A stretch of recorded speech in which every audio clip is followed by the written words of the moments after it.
Hey YouTube, what's going on? Moto here again. Finally uploading my review on the CZ Scorpion Evo3 S1. Sorry it took forever. I've been putting out videos saying I was going to do reviews, but the issue was I just recently moved and just trying to find time with work and everything. It's just been a hassle. I don't have the right equipment. I've been using my phone still, so I don't have a camera or a camera guy. So right now my phone's propped up and stuff. But right now, I'm just going to show you what I've done to my SBR. This is an SBR right in front of me, and see if you like it. If you don't, and then I should give you my thoughts on it and take it for what it is. So, all right. So right here, we got the Scorpion. It's a 9mm. It's a blowback system. It's freaking amazing. It's a great plinker. I love it. Originally, when I first got it, if you watched my unboxing video, I bought a pistol. It just came with the short handguard up front with a 7 3/4 inch barrel. None of this extra accessories. It came with a back cap, and that was pretty much it. So I put in my attack stamp, finally got it back and turned it into an SBR, and gotta say I freaking love it. So all this is aftermarket mostly, and I'm gonna work my way from the front all the way to the back and just show you what I put onto the gun and why I think I like it, and etc. etc. So from the front, we'll start with the muzzle. Right here we have a Omega 9K suppressor from Silencer Co. I have it on a Tri-lug system. Oh, well, before I do anything, sorry. Let's take the magazine out, do a functions check. Actually, I'll lock the bolt to the rear and leave the magazine away. So right now, yeah, so we got an Omega 9K with a Tri-lug system. You do a push, and it comes out, little small can. Not gonna lie, I kind of saw Tim from the Military Arms channel, his Scorpion, and I absolutely loved it. So I kind of mimicked it and threw my own little flair to it. But yeah, so I got an Omega 9K suppressor in the front on a Silencer Co. Tri-lug adapter. Just like that, it's back on, doesn't change your zero. Once zero with it, it's freaking awesome. Next, you got the handguard. Like I said, when you first got the pistol, it was a little short 6-inch handguard with the Picatinny rails on the side. Didn't like it too much because I wanted some more real estate, some more furniture up in the front so I can mount my grips and stuff when I turn it into an SBR.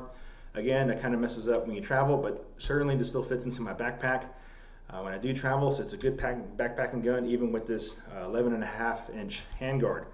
It's 11.5 inches because if you look right underneath the suppressor, it ends right here. So from here to there is 11.5 inches. Real estate, you're looking at about maybe 10.5. It's M-lock slotted, so M-lock guys, you're in luck. Key mod, not so much. I don't even think key mod's around anymore. But moving on, so on this side of the gun, I have my Inforce tack light. It's just a little mini one. It has 400 lumens on it, and I can flip the switch to make it go infrared and change the settings on it. Not infrared, yeah, infrared, sorry. It takes 123 battery, and really easy. It's waterproof up to 66 feet, correct me wrong, and the throw is okay. It's good for clearing rooms. It's just short targets within maybe 30 yards, maybe 50, you're pushing it.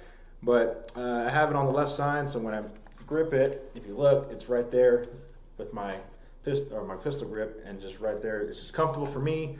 Luckily, this handguard comes with a little 45 M-lock slots, so just find yourself an M-lock Picatinny rail, and you throw it on the side.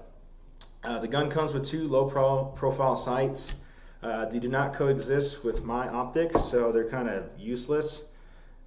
So I haven't zeroed with the iron sights at all, but I have it on there just for looks. I mean, I can shave a couple ounces, but it's whatever. Next, you got my Magpul M-lock grip. It's just a little stubby, no angle on it. It's just a vertical grip, nothing too special. Again, moving on, as you can see, I don't know if you could look, right here, I have 2 charging handles. So the good thing about the Scorpion, it's ambidextrous for the most part. It's pretty great. My extended charging handle came from HB Industries, which most of the stuff, they're a really good company. They make a lot of Scorpion parts, so check them out. I'll put a link in the description.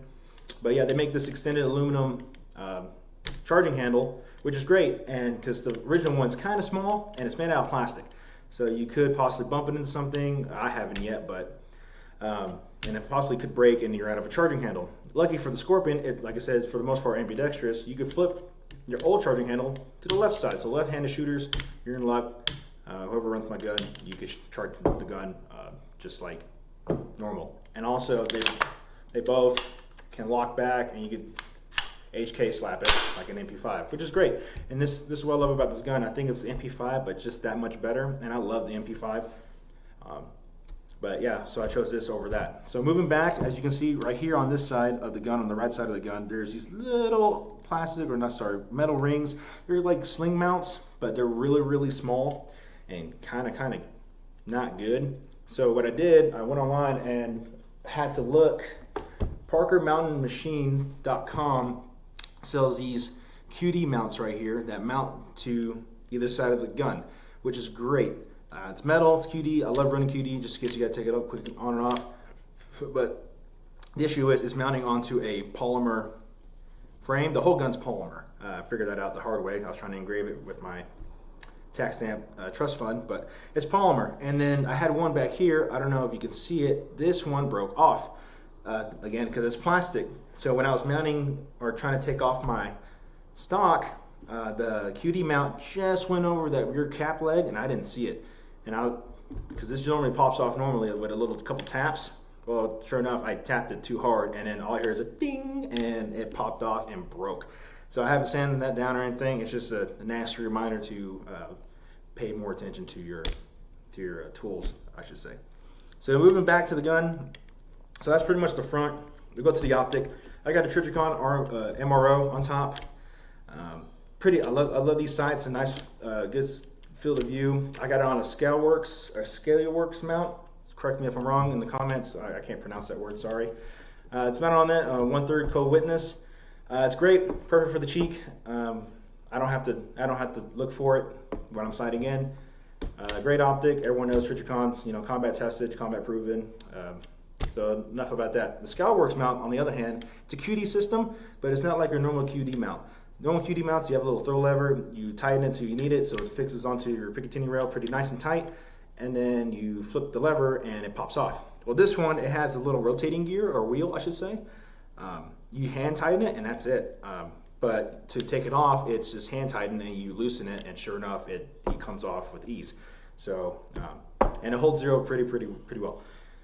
Moving back to more of the gun. So you see right here, I got the extended magazine release, just like MP5s. The original was just kind of flush with the trigger guard. The idea behind that was to, when you run out of ammo, you push it with your finger, and then it should release the magazine. In my case, that kind of wasn't good. I like the paddle. It's not like an AR. So if you look on this side, there's no magazine release. That's why it's ambidextrous. So it's a paddle release. So again, you could MP5 that, do HK slap, or this is why I like it a little bit better over the MP5. It actually has the last round bolt open. So right here is your bolt catch, bolt release. So I'm gonna try to do this one-handed in front of y'all. Push that up and it catches. So if you look closely, that charger handle is not on the notch where you get HK slapping. No matter how hard I hit it, this is free riding, non-reciprocating, but it's not going to do anything. So when you insert as a new magazine, fresh source of ammo, you hit the bolt release. Show you, hit the bolt release, and it sends the bolt home, which is great. And it happens to be kind of right where your thumb's at. So when you put a mag in, it's a little further back than normal instead of up here, but it is what it is. Something to get used to. Moving on, as you can see, it looks like my weapon's on fire.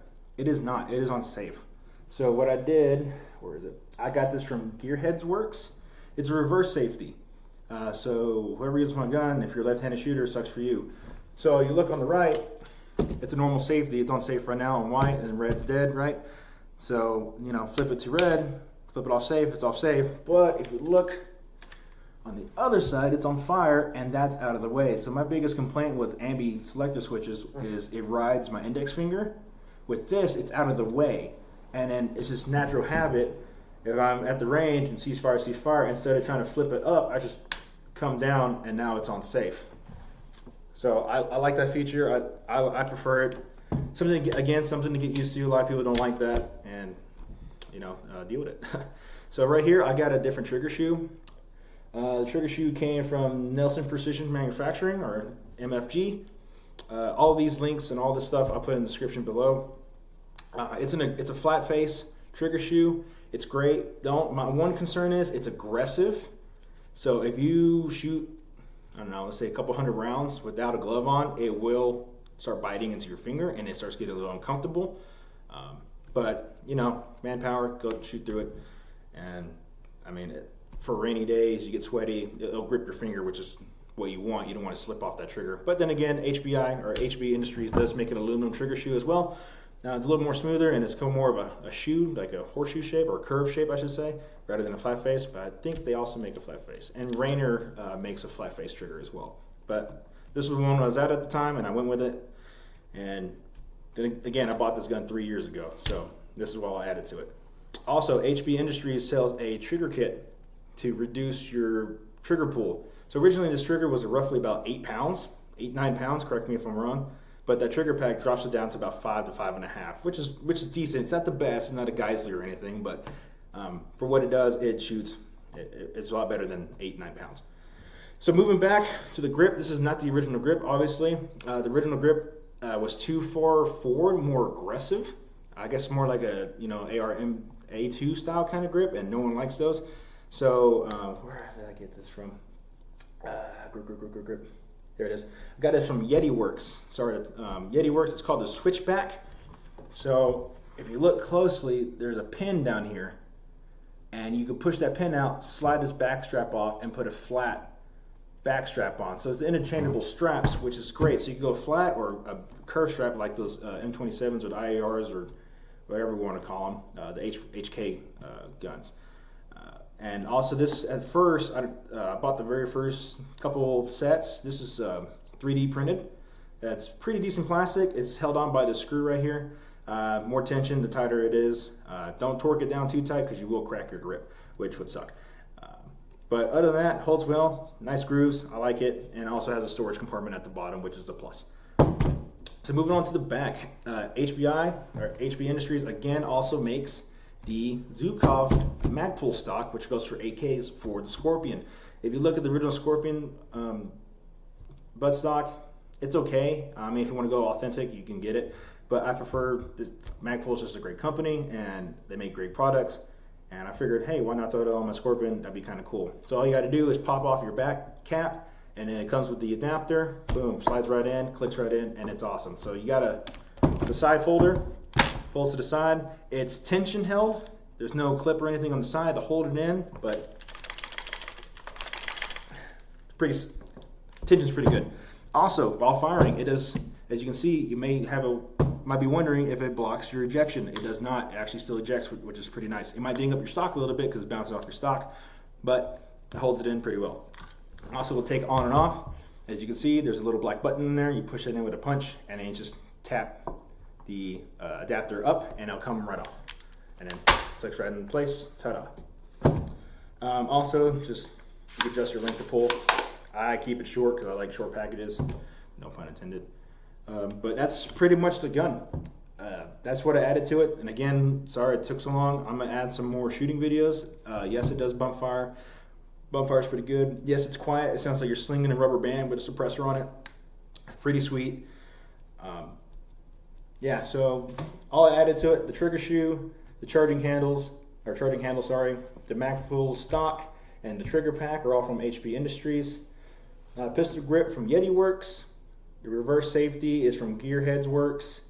Also with the extended magazine release. QD mounts are from Parker Mountain Machines. The Omega 9K and the Tri-lug adapter and the piece that you put on the suppressor are from Silencer Co. And the handguard I got from CZ USA. They were sold out, so believe it or not, I got it off Gunbroker. It cost me about $100. So just always just look out there if you want to build a nice SPR. Gunbroker actually has some decent stuff. Again, Scalarworks mount, the Trijicon RMO, and then the Inforce flashlight. I got those, believe it or not, I got all three of these off eBay. Trying to save some money, right? And they work just fine. And also, they're still backed by their lifetime warranty, which is great. All right, guys. Well, so again, sorry for the long wait. Thanks for tuning in. If you have any comments or questions, I try to stick around for the first couple days. Then again, my channel's not that popular, so I'll see your comments. I'll comment back. Please like and share. And as always, I don't have a saying yet, but put in the comments if I should say something at the end of my video. But hey, thanks for watching. Thanks for tuning in.